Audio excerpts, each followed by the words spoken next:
നമസ്കാരം. ന്യൂസ് കേരള പ്രധാന വാർത്തകളുമായി CK നാസർ കാഞ്ഞങ്ങാട്. ആശാവർക്കർമാരുടെ സമരം പാർലമെന്റിൽ ഉന്നയിച്ച് കേരളത്തിൽ നിന്നുള്ള MP മാർ. നിലവിൽ 7,000 രൂപയ്ക്ക് പകരം ആശാവർക്കർമാർക്ക് 21,000 രൂപ വേതനവും മറ്റ് വിരമിക്കൽ ആനുകൂല്യങ്ങളും നൽകണമെന്ന് KC വേണുഗോപാൽ MP ആവശ്യപ്പെട്ടു. പൊതുജനാരോഗ്യ രംഗത്ത് പ്രവർത്തിക്കുന്നവരുടെ അവസ്ഥയാണ് തിരുവനന്തപുരത്ത് നടക്കുന്ന ആശാവർക്കർമാരുടെ സമരം വ്യക്തമാക്കുന്നതെന്നും ആശാവർക്കർമാർക്ക് സാമ്പത്തിക സുരക്ഷിതത്വം നൽകണമെന്നും ശശി തരൂർ MP ആവശ്യപ്പെട്ടു.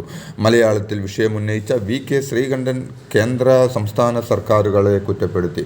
കൊടിക്കുന്നിൽ സുരേഷ് MPയാണ് ലോക്സഭയിൽ അടിയന്തര പ്രമേയത്തിന് നോട്ടീസ് നൽകിയത്. നിയമം ലംഘിച്ചുള്ള സമരത്തിലേക്ക് ആശാപ്രവർത്തകർ കടക്കുന്നുവെന്ന് റിപ്പോർട്ടുകൾ. ഈ ഒരു മാസം തികയുന്ന ആശാപ്രവർത്തകരുടെ സമരത്തോട് സർക്കാർ മുഖം തിരിച്ചു നിൽക്കെ മാർച്ച് 17 സംസ്ഥാന സെക്രട്ടേറിയറ്റ് ഉപരോധിച്ചുകൊണ്ടുള്ള സമരത്തിനാണ് ശ്രമം. ഇതിനായി സമരത്തെ അനുകൂലിക്കുന്ന വിവിധ സംഘടനകളുടെ പിന്തുണയും സമരക്കാർ തേടിയിട്ടുണ്ട്. അതേസമയം തങ്ങളെ അധിക്ഷേപിച്ച CITU സംസ്ഥാന സെക്രട്ടറി KN ഗോപിനാഥിനെതിരെ സമരക്കാർ അപകീർത്തി നോട്ടീസ് അയച്ചു. CPM സംസ്ഥാന സമിതിയിൽ ഉൾപ്പെടുത്താത്തതിന് പിന്നാലെ പൊട്ടിത്തെറിച്ച് പരസ്യ പ്രതികരണം നടത്തിയ A പത്മകുമാറിനെ BJP ജില്ലാ പ്രസിഡന്റും ജില്ലാ ജനറൽ സെക്രട്ടറിയും വീട്ടിലെത്തി കണ്ടു. പാർട്ടി സംസ്ഥാനത്തിൻ്റെ നേതൃത്വത്തിൻ്റെ നിർദ്ദേശപ്രകാരമാണ് നേതാക്കൾ വീട്ടിലെത്തിയത്. CPM ജില്ലാ സെക്രട്ടറി രാജു എബ്രഹാം വീട്ടിലെത്തി ചർച്ച നടത്തിയിട്ടും പാർട്ടി തീരുമാനം തെറ്റെന്നും തനിക്കെതിരെ നടപടി വന്നോട്ടെ എന്നുമുള്ള നിലപാടിലാണ് പത്മകുമാർ. വീണ ജോർജിനെ പ്രത്യേക ക്ഷണിതാവാക്കിയിട്ടും തന്നെ തഴഞ്ഞതാണ് പത്മകുമാറിനെ ചൊടിപ്പിച്ചത്. SDPIയിൽ ചേർന്നാലും BJPയിൽ ചേരില്ലെന്ന് പത്തനംതിട്ട CPM ജില്ലാ കമ്മിറ്റി അംഗം പത്മകുമാർ പറഞ്ഞു. BJP ജില്ലാ പ്രസിഡന്റും മറ്റൊരാളും താൻ ഇല്ലാത്ത സമയത്താണ് വീട്ടിൽ വന്നതെന്നും അനുവാദം വാങ്ങാതെയാണ് വീട്ടിലെത്തിയതെന്നും പത്മകുമാർ വ്യക്തമാക്കി. താൻ ഒരിക്കലും BJPയിലേക്കില്ലെന്ന് ജില്ലാ പ്രസിഡന്റ് VA സൂരജിനെ പരസ്യമായി അറിയിക്കുന്നുവെന്നും അദ്ദേഹം വ്യക്തമാക്കി. കമ്മ്യൂണിസ്റ്റുകാർ ഒരിക്കലും പാർട്ടിയിൽ നിന്ന് പടിയിറങ്ങില്ലെന്നും മൂന്നാം LDF സർക്കാർ ഉറപ്പായും തിരിച്ചു വരുമെന്നും അത്രയ്ക്കും ആത്മവിശ്വാസം തനിക്കുണ്ടെന്നും AK ബാലൻ പറഞ്ഞു. എല്ലാവരെയും സംസ്ഥാന കമ്മിറ്റിയിൽ എടുക്കാൻ പറ്റില്ലെന്നും പത്മകുമാറിൻ്റെ വിഷമം പുറത്ത് പ്രകടിപ്പിക്കേണ്ടതല്ല എന്നും നടത്തുന്ന പ്രതികരണം വർഗശത്രുക്കൾക്ക് സഹായകരമാകരുതെന്നും പത്മകുമാറിൻ്റെ വിമർശനം പെട്ടെന്നുള്ള വികാരത്തിൻ്റെ പുറത്താകാമെന്നും AK ബാലൻ കൂട്ടിച്ചേർത്തു. അതേസമയം പാർട്ടിക്കകത്ത് ഒരു വെല്ലുവിളിയുമില്ലെന്നും പൂർണ്ണമായും യോജിച്ചു ഒറ്റക്കെട്ടായി മുന്നോട്ട് പോകുമെന്നും പത്മകുമാറെന്നും പാർട്ടിക്ക് പ്രശ്നമുള്ള കാര്യമല്ലെന്നും CPM സംസ്ഥാന സെക്രട്ടറി MV ഗോവിന്ദൻ പറഞ്ഞു. CPM സംസ്ഥാന സമിതിയിൽ ഉൾപ്പെടുത്താത്തതിൽ പ്രതിഷേധിച്ച നടപടിയിൽ ഉറച്ചുനിന്ന് CPM മുതിർന്ന നേതാവ് A പത്മകുമാർ 50 വർഷം പരിചയമുള്ള തന്നെ തഴഞ്ഞു. 9 വർഷം മാത്രം പ്രായമായ വീണ ജോർജിനെ പരിഗണിച്ചുവെന്നും ഫേസ്ബുക്ക് പോസ്റ്റിൽ പറഞ്ഞതിൽ ഉറച്ചു നിൽക്കുകയാണെന്നും പത്മകുമാർ പറഞ്ഞു. പാർട്ടിയുടെ തെരഞ്ഞെടുക്കപ്പെട്ട എല്ലാ സ്ഥാനങ്ങളിൽ നിന്നും ഒഴിയുകയാണെന്നും സാധാരണ പ്രവർത്തകനായി തുടരുമെന്നും പത്മകുമാർ അറിയിച്ചു. CPMൻ്റെ മുതിർന്ന നേതാവ് പത്മകുമാർ പത്തനംതിട്ടയിൽ നിന്നുള്ള പാർട്ടിയുടെ പ്രധാന നേതാവാണെന്നും ഏത് സാഹചര്യത്തിലാണ് അദ്ദേഹം അതൃപ്തി പറഞ്ഞതെന്ന് അറിയില്ലെന്നും രാജു എബ്രഹാം പറഞ്ഞു. മന്ത്രി എന്ന നിലയിലാണ് വീണ ജോർജിനെ സംസ്ഥാന സമിതിയിൽ ക്ഷണിതാവായി ഉൾപ്പെടുത്തിയതെന്നും പത്മകുമാറിൻ്റെ പരാമർശങ്ങൾ സംസ്ഥാന കമ്മിറ്റിയിലോ സംസ്ഥാന നേതാക്കളുടെ സാന്നിധ്യത്തിൽ ജില്ലാ കമ്മിറ്റിയോ പരിശോധിക്കുമെന്നും രാജു എബ്രഹാം പറഞ്ഞു. ഇതിൻ്റെ ഭാഗമായി CPM പത്തനംതിട്ട ജില്ലാ സെക്രട്ടറി രാജു എബ്രഹാം ആറന്മുളയിലെ പത്മകുമാറിൻ്റെ വീട്ടിലെത്തി കൂടിക്കാഴ്ച നടത്തി. തൃശൂർ കൂടൽമാണിക്യം ക്ഷേത്രത്തിലെ ജാതി വിവേചന വിവാദത്തിൽ തന്ത്രിമാർക്കെതിരെ രൂക്ഷ വിമർശനവുമായി കൂടൽമാണിക്യം ദേവസ്വം ബോർഡ് ചെയർമാനും ദേവസ്വം റിക്രൂട്ട്മെൻറ്റ് ബോർഡ് ചെയർമാനും രംഗത്തെത്തി.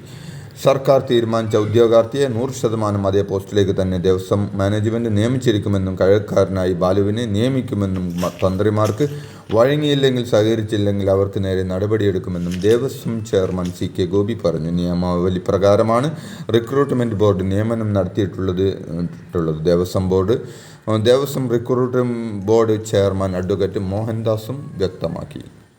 തൃശൂർ കൂടൽമാണിക്യം ക്ഷേത്രത്തിലെ തന്ത്രിമാർക്കെതിരെ നടപടി വേണമെന്നും ദുഷ്ടചിന്ത വെച്ച് പുലർത്തുന്ന തന്ത്രിമാരെ സർക്കാർ നിലക്ക് നിർത്തണമെന്നും വെള്ളാപ്പള്ളി നടേശൻ പറഞ്ഞു.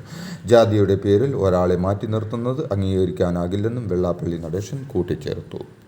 ലവ് ജിഹാദ് പരാമർശത്തിൽ BJP നേതാവ് PC ജോർജിനെതിരെ തൊടുപുഴയിൽ പരാതി. യൂത്ത് കോൺഗ്രസ് തൊടുപുഴ നിയോജക മണ്ഡലം പ്രസിഡന്റ് ബിലാൽ സമദാണ് തൊടുപുഴ പോലീസിൽ പരാതി നൽകിയത്. കേരളത്തിൽ ഒരു കേസ് പോലും ലവ് ജിഹാദിൻ്റെ പേരിൽ രജിസ്റ്റർ ചെയ്തിട്ടില്ലെന്നും PC ജോർജ് നടത്തുന്നത് കള്ളപ്രചാരണമാണെന്നും പരാതിയിൽ പറയുന്നു. മയക്കുമരുന്ന് വ്യാപനത്തിനെതിരെ കേരള എക്സൈസ് നടത്തിയ ഓപ്പറേഷൻ ക്ലീൻ സ്റ്റേറ്റിൽ ആദ്യ 5 ദിവസം കൊണ്ട് 360 NDPS കേസുകളായി 368 പേരെ അറസ്റ്റ് ചെയ്തു. മന്ത്രി MP രാജേഷാണ് ഇക്കാര്യം അറിയിച്ചത്. വിവിധ കേസുകളിലായി 378 പേരെ പ്രതി ചേർത്തു. മയക്കുമരുന്നിനെതിരെ കൂടുതൽ നടപടികളുമായി എക്സൈസ് മുന്നോട്ടു പോകുമെന്ന് മന്ത്രി MP രാജേഷ് പറഞ്ഞു. താമരശ്ശേരിയിൽ ഷഹബാസിന്റെ കൊലപാതകത്തിൽ പ്രതികളായ വിദ്യാർത്ഥികളെ SSLC പരീക്ഷ എഴുതാൻ അനുവദിച്ചതിനെതിരായ ഹർജി ഹൈക്കോടതി നാളത്തേക്ക് മാറ്റി. ഷഹബാസിന്റെ പിതാവാണ് കോടതിയെ സമീപിച്ചിരിക്കുന്നത്. ഇരയ്ക്കും അവകാശങ്ങളുണ്ടെന്നാണ് ഷഹബാസിന്റെ പിതാവ് കോടതിയിൽ വാദിച്ചത്. ചെറിയ കുറ്റകൃത്യങ്ങളിൽ പോലും പ്രതികളായവരെ ഡീബാർ ചെയ്യാറുണ്ടെന്നും ഷഹബാസിന്റെ പിതാവ് ഹൈക്കോടതിയിൽ വാദിച്ചു. പരുന്തുംപാറയിൽ വൻകിട കയ്യേറ്റം ഒഴിപ്പിക്കാതിരിക്കാൻ പണിത കുരിശ് റവന്യൂ സംഘം പൊളിച്ചുമാറ്റി. ചങ്ങനാശ്ശേരി സ്വദേശി സജിത് ജോസഫ് കയ്യേറ്റ ഭൂമിയിൽ സ്ഥാപിച്ച കുരിശാണ് പൊളിച്ചുമാറ്റിയത്. കർശന നടപടി സ്വീകരിക്കുമെന്ന് റവന്യൂ മന്ത്രി നിയമസഭയിൽ അറിയിച്ചു. 2 മാസത്തേക്ക് പരുന്തുംപാറയിൽ നിരോധനാജ്ഞ ഏർപ്പെടുത്തിയെന്നും 15 ഉദ്യോഗസ്ഥരെ ഒഴിപ്പിക്കൽ നടപടിക്കായി നിയോഗിച്ചെന്നും മന്ത്രി അറിയിച്ചു.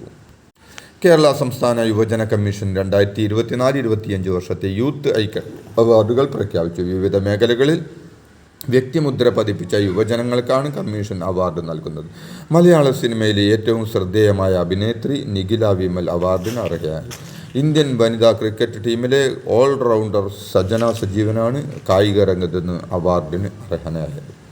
തൻ്റെ സംസ്കാര ചടങ്ങുകൾ എങ്ങനെ വേണമെന്ന് സംബന്ധിച്ച് അന്തരിച്ച CPM മുതിർന്ന നേതാവ് MM ലോറൻസ് പറയുന്ന വീഡിയോ ഉണ്ടെന്ന അവകാശവാദവുമായി പെൺമക്കൾ. സ്വർഗത്തിൽ പോകണമെന്നും യേശുവിനെ കാണണമെന്നും മകൾ പറയുന്നിടത്ത് അടക്കണമെന്നും വീഡിയോയിൽ MM ലോറൻസ് പറയുന്നുണ്ടെന്നാണ് മകളുടെ അവകാശവാദം. മുഖം നോക്കാതെ ശബ്ദം മാത്രമുള്ള വീഡിയോ ആണ് പെൺമക്കൾ പുറത്തുവിട്ടിരിക്കുന്നത്. ഗുരുവായൂർ ക്ഷേത്രോത്സവത്തിന് ഇന്നലെ കൊടിയേറി. ഇതോടെ 10 ദിവസം നീണ്ടു നിൽക്കുന്ന ഉത്സവത്തിന് തുടക്കം കുറിച്ചു. ഈ മാസം 19-നാണ് ആറാട്ട്. ചരിത്രപ്രസിദ്ധമായ ഗുരുവായൂർ ആനയോട്ടത്തിൽ ജേതാവായി ഗുരുവായൂർ ബാലു. മഞ്ചുള പരിസരത്തു നിന്ന് ഓട്ടം തുടങ്ങി ക്ഷേത്രനടയിൽ ആദ്യം ഓടിയെത്തുന്ന ആനയാണ് വിജയിക്കുന്നത്. വിജയിച്ച ഗുരുവായൂർ ബാലുവിനെ നിറപറ വെച്ച് പാരമ്പര്യാവകാശികൾ ക്ഷേത്രത്തിനുള്ളിലേക്ക് വരവേറ്റു. ഗുരുവായൂർ ക്ഷേത്രത്തിൻ്റെ ചെന്താമരശനാണ് 2ാം സ്ഥാനത്ത് എത്തിയത്. ആലപ്പുഴ കൈനടിയിൽ സ്കൂളിലുണ്ടായ അപകടത്തിൽ പാചക തൊഴിലാളി മരിച്ചു. കിഴക്കേ ചെന്നങ്കേരി സെന്റ് ആന്റണീസ് LP സ്കൂളിലെ താൽക്കാലിക തൊഴിലാളി മേരി 65 ആണ് മരിച്ചത്.